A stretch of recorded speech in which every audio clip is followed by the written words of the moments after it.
cocinamos aunque sea el que está aquí entero.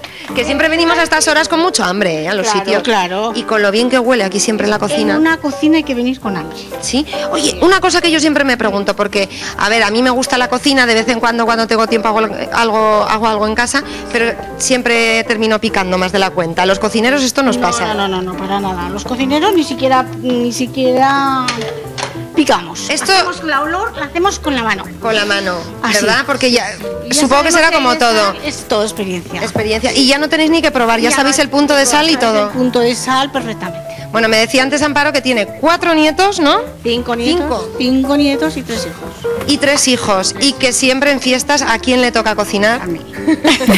En Navidad y en todas estos nos sentamos 20 a la mesa. 20 a la mesa y cocinar para 20, bueno, claro. Tú estás acostumbrada porque estás en un restaurante. Pero aún así es... Cuanto más fiesta, más cocino. Claro. ¿Y no te echa nadie una mano en la cocina? Pues mi hija Anabel, sí. ¿Y alguien te ha seguido con esta tradición y con esta afición de la cocina? A Anabel le encanta, bueno. Sí, le gusta mucho la repostería. Ah, sí, mira, como a mí. Yo soy más de dulce también, oye. Y del chocolate.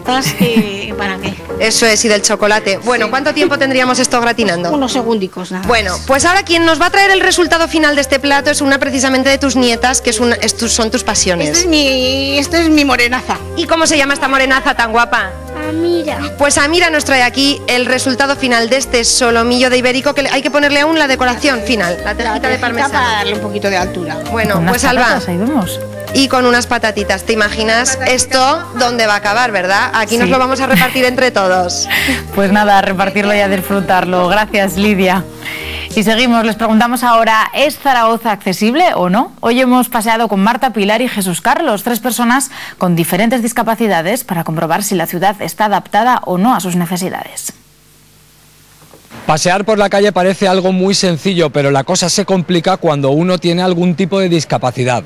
Hoy vamos a poner a prueba la accesibilidad en Zaragoza y nuestro punto de partida va a ser la estación de Delicias. Para llevar a cabo esta prueba hemos quedado con una usuaria de silla de ruedas, una deficiente visual y un chico sordo. Ellos nos van a contar los problemas con los que se encuentran cada día. Marta, tú llevas en una silla de ruedas muchísimos años, ¿verdad? 25 años, casi nada. Y el día a día supongo que será bastante complicado, ¿no? Es complicado, pero gracias a Dios eso sí, cada día menos complicado, pero tenemos que seguir reivindicando. A ver, Pilar, tú eres deficiente visual, que no ciega. Exactamente, todos tenemos como muy claro la figura de la persona que no ve absolutamente nada, ¿no? Pero los que tenemos una deficiencia visual tenemos un montón de problemas y como aparentemente no se nos nota nada, pues es muy complicado a la hora de solicitar ayudas, a la hora de pedirle a una persona que te ayude a cruzar, porque piensan que les estás engañando, ¿no? Por último tenemos a Jesús Carlos, un chico sordo que además supongo que en muchísimas ocasiones echará de menos tener lo que tiene hoy, ¿no? Una intérprete. El problema es cuando tenemos que acceder a la información, al empleo, a la educación. En esos sitios sí que es verdad que tienes problemas de accesibilidad y entonces necesitas un intérprete de lengua de signos. Pilar, para ti uno de los problemas más importantes son las puertas. Sí. Sí, porque unas puertas de cristal que no están contrastadas, yo realmente tengo verdaderas dificultades. Yo de hecho me he llevado puertas de cristal por delante, porque muchas veces empiezo a empujar por el otro lado, lógicamente. Entonces, claro, la gente que está dentro, como además aparentemente no se nota ninguna dificultad, pues realmente piensan que estoy un poco ida, ¿no? Marta, para ti un problema fundamental es pedir un billete en taquilla. Pues sí, porque como veis todos los mostradores son iguales y no respetan la legalidad de tener un mostrador a 80 centímetros de altura para nosotros. Para una persona sorda acercarse a una estación, lo más problemático es acercarte a comunicarte y solicitar un billete. Si tenemos un intérprete de lengua de signos no habrá ningún problema de comunicación. Además, el sistema de evacuación no tiene ningún avisador lumínico. Y por último, dentro de los baños, información visual para casos de emergencia, incendio, etcétera, no existe ninguno. De la estación de Delicias nos venimos hasta el hospital, un lugar donde tenemos que venir a veces y que para vosotros se convierte en territorio hostil.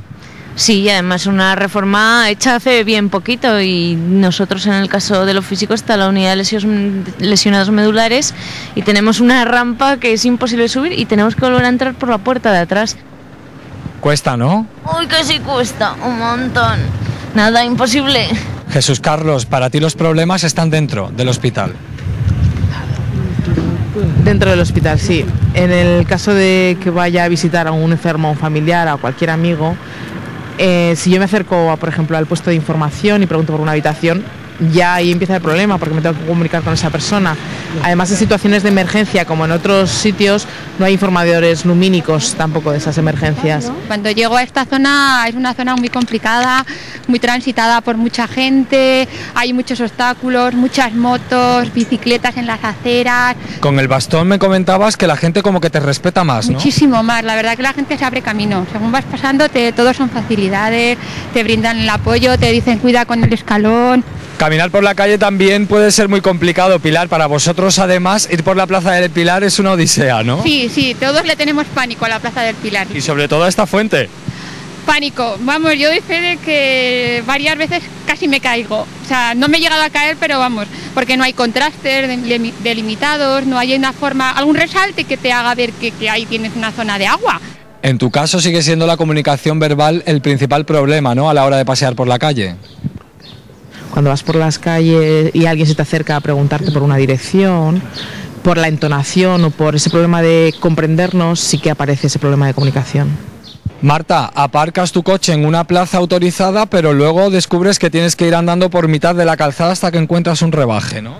Pero no solo eso, sino una calzada llena de adoquines, que mira cómo voy. Normalmente tengo que ir acompañada, imposible moverme por aquí. Y ahora llegamos al rebaje y descubrimos que es un semi-rebaje, ¿no? Porque tiene gran parte de escalón. Sí, la verdad que a mí no me sirve como rebaje para nada.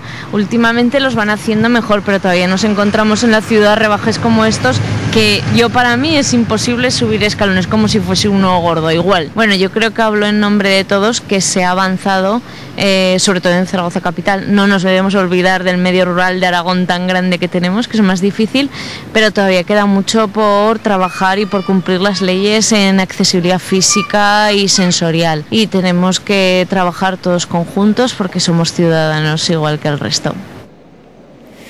Pues con el deseo de que se mejoren esos accesos para todos nos vamos. Les dejamos con nuestros compañeros de la Pera Limonera y ya saben que pueden hacernos llegar sus historias o bien por teléfono o también a través de nuestro correo electrónico. Regresaremos mañana. Gracias por su compañía y feliz tarde.